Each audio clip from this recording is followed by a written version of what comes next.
Hey, I hope you're having an amazing day today. In today's video, I'm gonna be sharing my 5 tips for road tripping cross country with your puppy. So let's get straight into the video.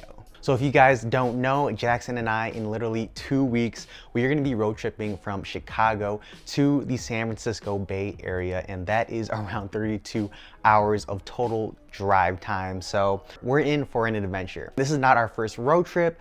We've road tripped from Chicago to the East Coast to Maryland, Baltimore, Maryland. So we have some experience in road tripping. And again, I just wanted to share my tips. Starting off with number 1, make sure you have the right amount of food and also water. In my experience with Jackson, he usually eats, again, Purina Pro Plan salmon and rice, which is basically just dry kibble. When he's on these road trips, he doesn't tend to eat a lot or normally as he is used to back in an apartment or a house. And sometimes he might not even eat at all during these road trips. So what I like to do is actually bring a little bit more of a snack size / wet food, his favorite wet food. And I get these for like 99 cents at like Target, but usually I get these little small packs right here. And I bring them along just in case he doesn't like his dry food. He definitely loves these, so he is able to eat.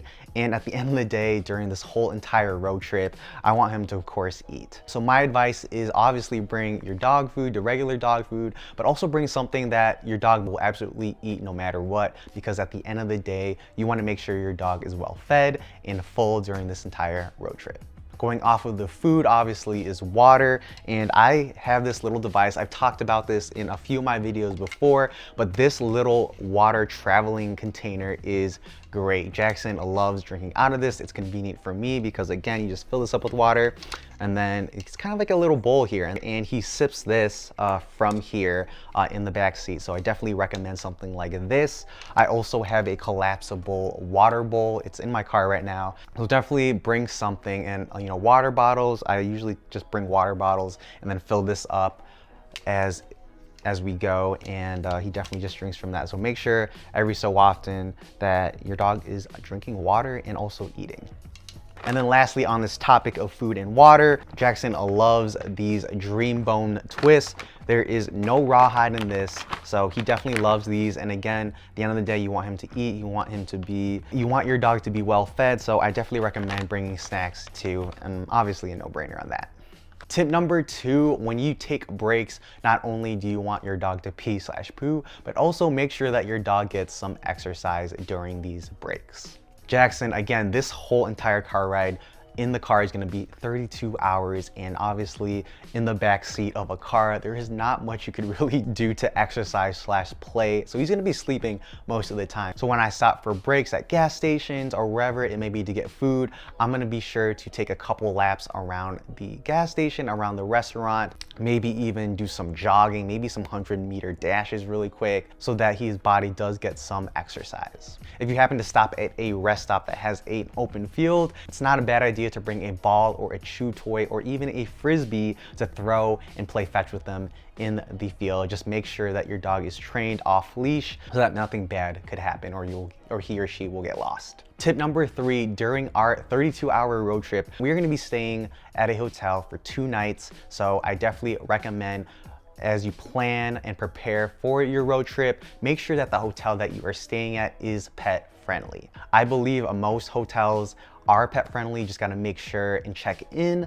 I still have to do research on which hotels we're staying at, but definitely research and make sure that your hotel allows dogs. At the end of the day, if you are driving and then all of a sudden you want to check into this hotel and they don't accept pets, you might be anxious and frantically looking for a place to stay in a city that you have not visited at all. And a little side note, don't forget to bring your vaccination records for your dog. I believe most hotels require up-to-date vaccination records, so if they ask for that, make sure you have that on hand. Tip number 4, this is a little bit of an optional thing, but for me, whenever we go out, sometimes when he goes poo or we play or we exercise at a stop, the ground, it could be very dirty, it could be very muddy. So I definitely recommend getting like a car seat protector or some sort of that. I have one, it's literally $10 to $20 off of the Amazon. It's great, and again, your car won't be too torn up or dirty as a result of this road trip.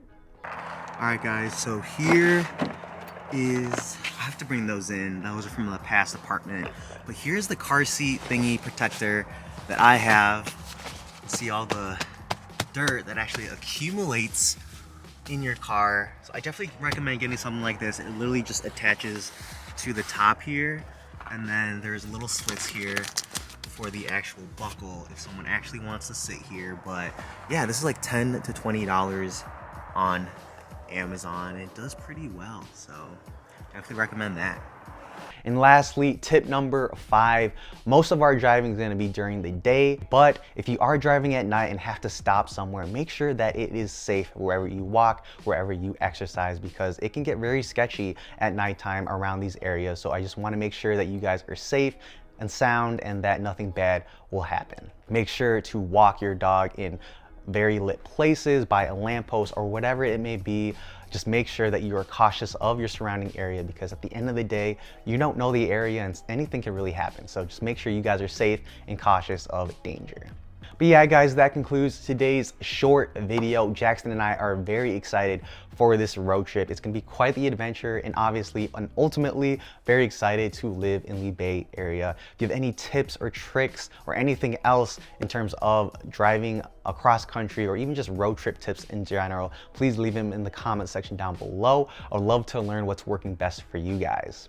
And also, if your dog is not accustomed to road trips, I definitely recommend bringing them on small, short rides during the day, throughout the week, just so that they are very accustomed and comfortable during rides, so that the long car rides won't be as bad from motion sickness or anything like that. When Jackson was little, when he was a puppy, I always put him in the car every time I was going to do some task like Target, going to PetSmart. I'd always bring him along just so he's comfortable. So if you have a puppy and see yourself road tripping in the future, definitely recommend that. As a reminder, please hit that like button, as it really helps in the YouTube algorithm. And if you're new here, welcome. Please hit the subscribe button too, as it really means a lot to Jackson and me. If you aren't part of our Aussie Doodle lovers / owners Facebook group, the link is in the description. You do not have to own an Aussie Doodle to join. All I ask is no promoting or selling of puppies. I just want this to be a place to share tips, insights, and just the joy of Aussie Doodles. Tell your dogs you love them. Jackson, I love you. Guys, look, he's trying to hide his treat somewhere. Thank you for watching and have an amazing day.